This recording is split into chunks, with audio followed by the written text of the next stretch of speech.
नमस्कार, हमारा नाम है समरीन और आपने देखना शुरू कर दिया है लाइव सिटीज। देखिए, मोदी सरकार 3.0 में विभागों का बंटवारा हो चुका है और आपको मालूम है कि जिस सवाल को लेकर लगातार सस्पेंस बना हुआ था, आखिरकार उस सवाल से सस्पेंस का पर्दा उठ चुका है और पता चल गया है कि आखिर बिहार के खाते में कौन-कौन विभाग आए हैं। तो आज हम इसी सियासी मुद्दे पर सीधी बातचीत करेंगे सीनियर जर्नलिस्ट अरुण पांडे जी से। सबसे पहले बहुत शुक्रिया बातचीत के आपको लिए। भी धन्यवाद। जी, अरुण जी, जिस सवाल को लेकर लगातार सस्पेंस बना हुआ था, आखिरकार उस सस्पेंस से पर्दा उठ चुका है और पता चल गया है कि आखिर बिहार के खाते में कौन-कौन से विभाग आए। तो सबसे पहले तो हम चाहेंगे कि आप हमारे व्यूअर्स को एक बार फिर से बताइए कि आखिर बिहार को क्या-क्या मिला है और ये भी हम जानना चाहेंगे कि इस पर आपकी प्रतिक्रिया क्या है? देखिए, पहले प्रतिक्रिया ही जान लीजिए। जी। मैं मानता हूँ कि बिहार को जो ज़रूरत है हुँ, और जो उम्मीद लगी थी, रेल से शुरू हुआ था हुँ, हुँ, और फिर हम कोई कोई सवारी नहीं मिली। हुँ, मंत्रालय मिला है और 4 हमारे कैबिनेट मंत्री हैं बिहार से, 4 हुँ, राज्य मंत्री हैं। हुँ, तो नित्यानंद राय जी तो वही गृह राज्य मंत्री बनाए गए हैं, वो गृह विभाग अमित शाह की सहायता करते रहेंगे। हुँ, उनसे ब बिहार को कितनी सहायता मिली है, वो तो अब वही बता सकते हैं। जी, क्योंकि राज्य मंत्री का कोई वो रोल जो स्टेट के लिए क्या हो सकता है? हुँ, कोई सीआरपी का अभी वो सेंट्रल फोर्स की जिम्मेवारी देखते थे, जो वहाँ सारा सेंट्रल फोर्स देखते हैं। यो अमित शाह जी ने अपने मंत्रालय में राज्य मंत्रियों को 2 राज्य मंत्री उनके जिम्मे थे पहले, तो हुँ, पूरी छूट दे रखी थी, मतलब काम दिया था और सिर्फ नीति विषयक मामले को वो देखा हुँ, करते हैं। तो किसी भी विभाग में, मंत्रालय में राज्य मंत्रियों की मैं मानता हूँ कि कहीं कुछ वेट अहमियत कोई ज़्यादा देखने को मिला पिछले वर्षों में, हुँ, तो वो गृह मंत्री अमित शाह के नाते गृह राज्य जो राज्य मंत्री उनके अधीनस्थ थे उनके हुँ, जिम्मे में। लेकिन बिहार के लिए फिर नित्यानंद राय क्या कुछ देंगे?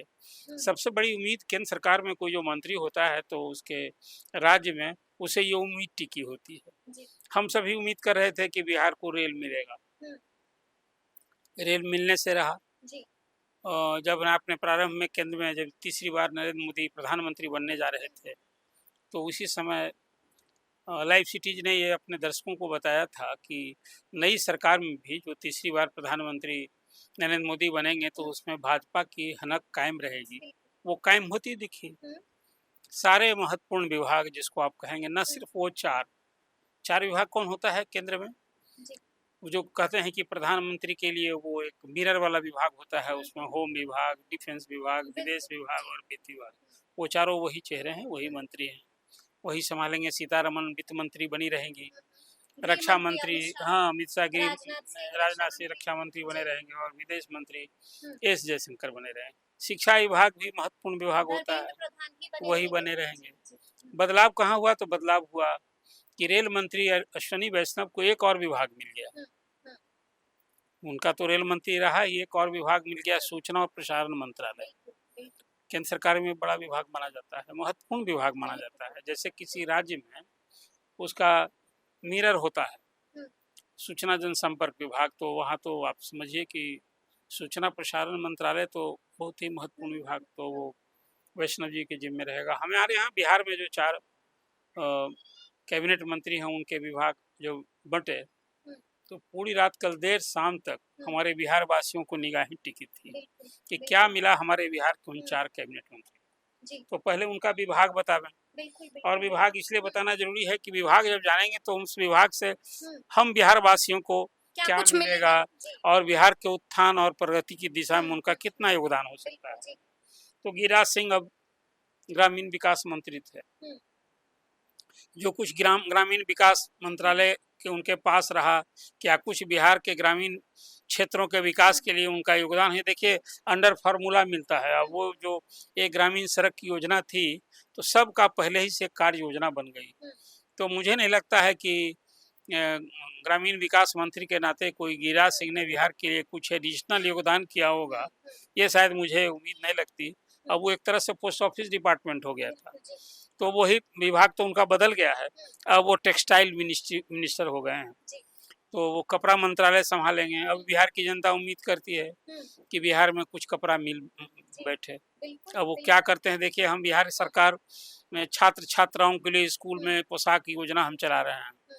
इस बार बिहार सरकार ने कहा कि अब पोशाक के लिए राशि नहीं देंगे, हम पोशाक बनाएंगे।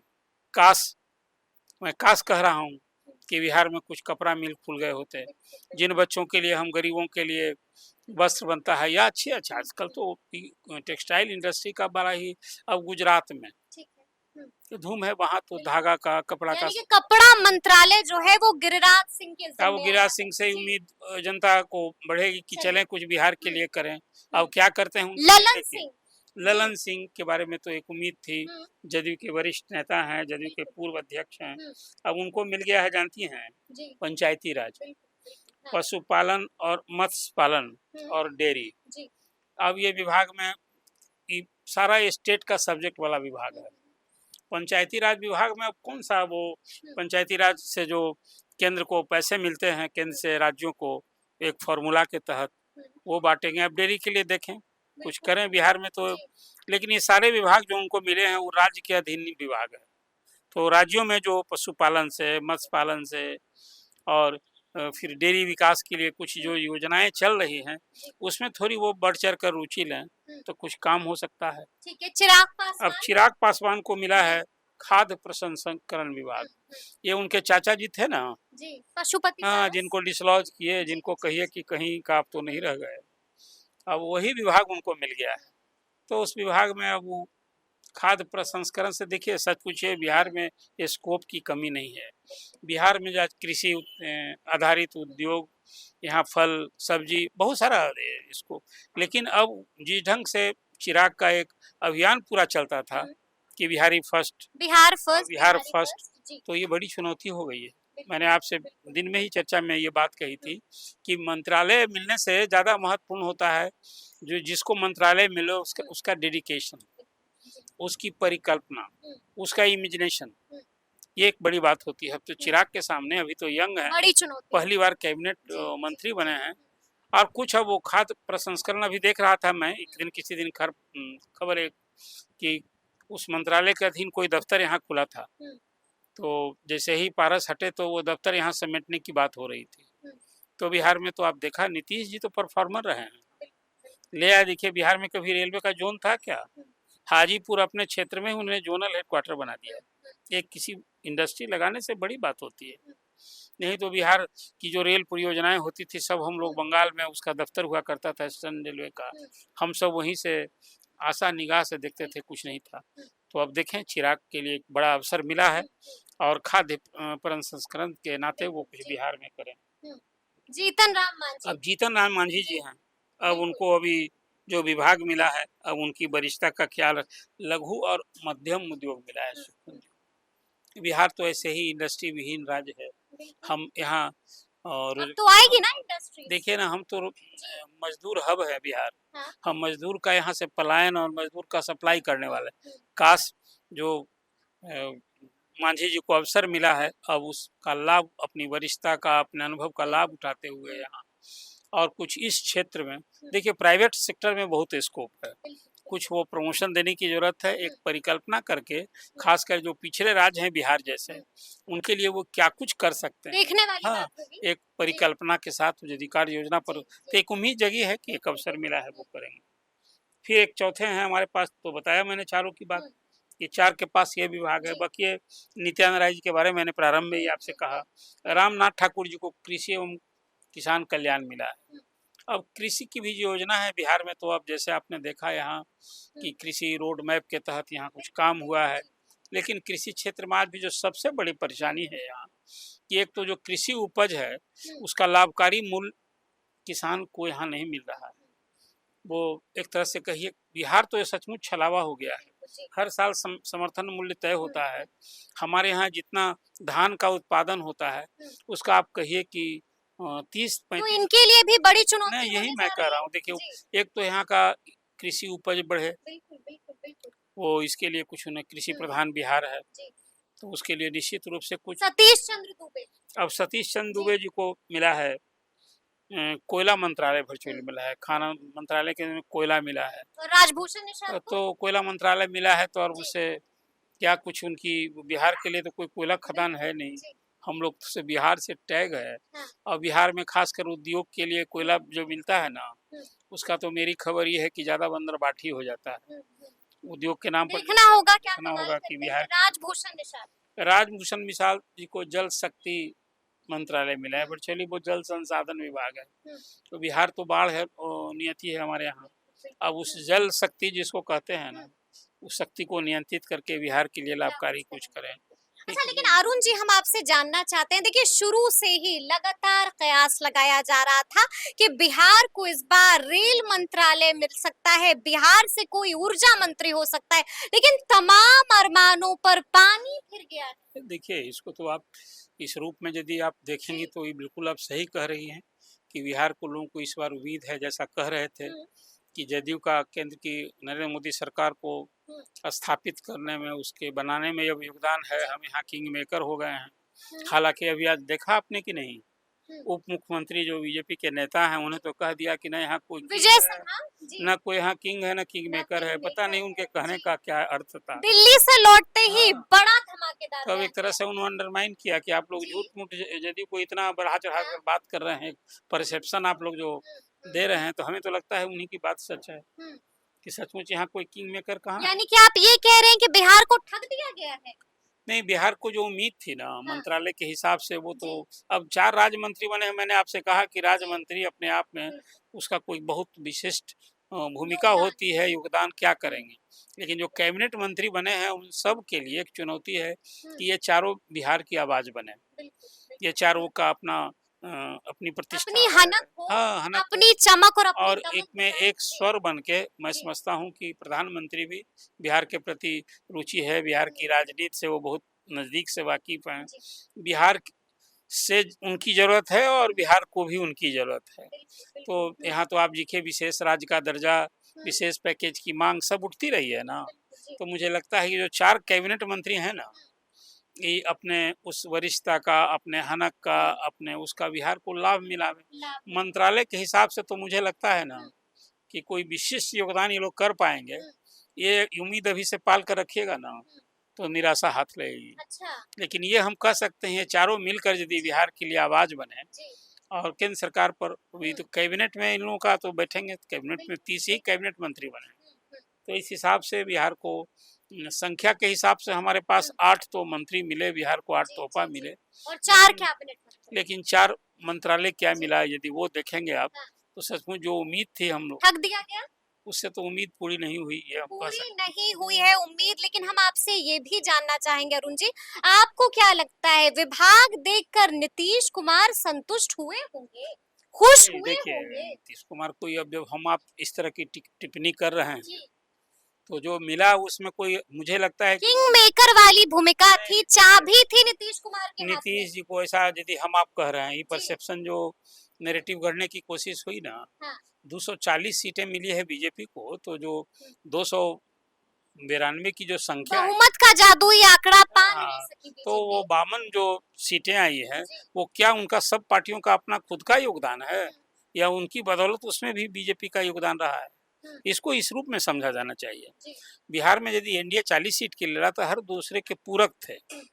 तो इसको इस रूप में आप देखेंगे ना, तो फिर कोई किंग मेकर और किंग वाली बात जो है ना, संतुष्ट हुए होंगे नीतीश कुमार, सीधा सवाल है। नहीं, यदि हम आप संतुष्ट नहीं हो तो वो संतुष्ट तो कहीं फिर से एक बार नीतीश कुमार नाराज तो नहीं ना हो जाएंगे? किस बात की नाराजगी है? वो उनके सहयोगी हैं ललन सिंह जी, उनको पंचायती राज मिल गया है, पशुपालन, मत्स्य पालन और डेयरी मिल गया है, और उसमें क्रांति करें। ना रेल मिला, ना ऊर्जा मिली, क्या मिला?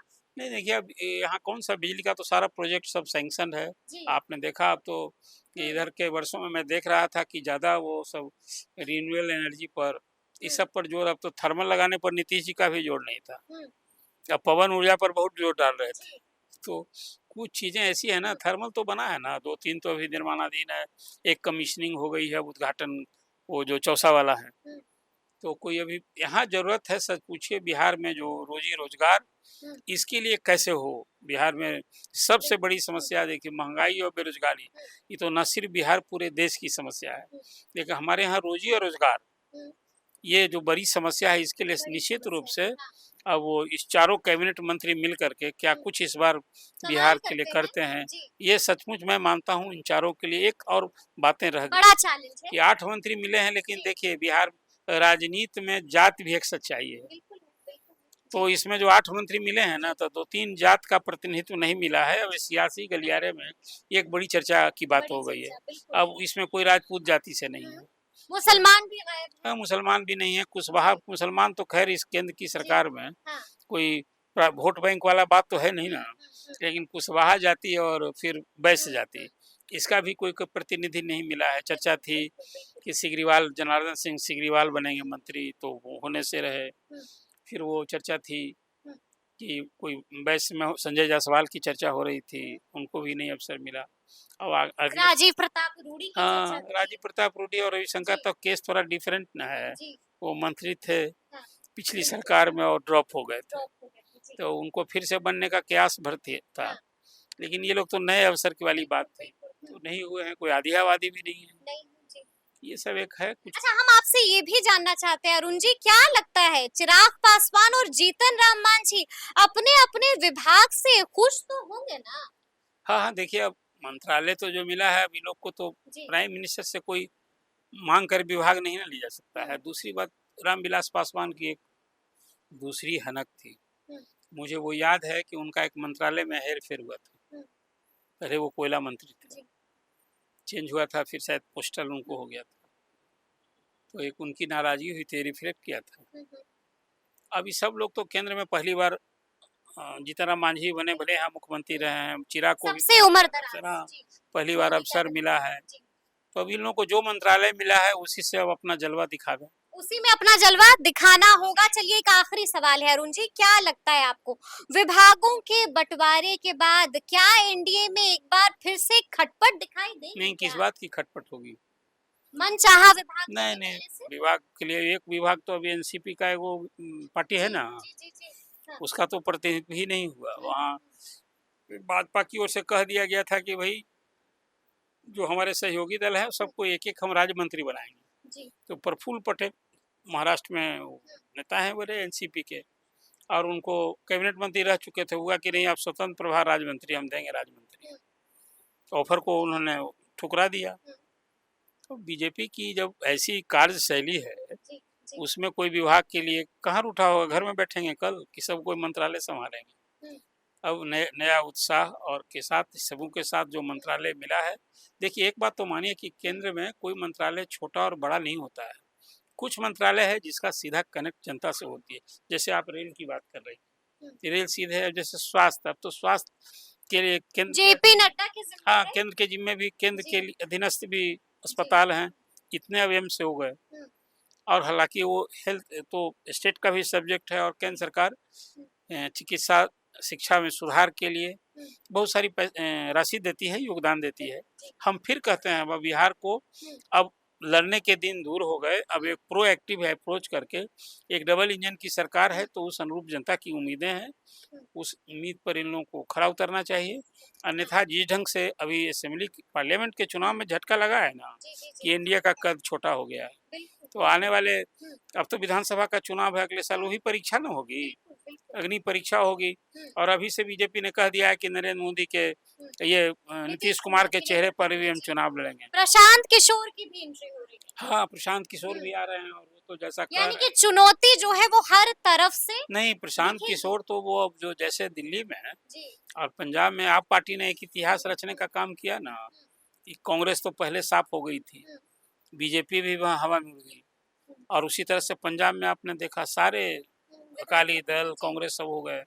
तो प्रशांत किशोर कुछ उसी ढंग की कार्य योजना, तो अब देखना होगा कि आगे क्या कुछ होता है। तो देखिए, तफसील से हम लोगों ने चर्चा की है, तो फिर ये पूरी बातचीत आपको कैसी लगी है कमेंट करके हमें जरूर बताइएगा।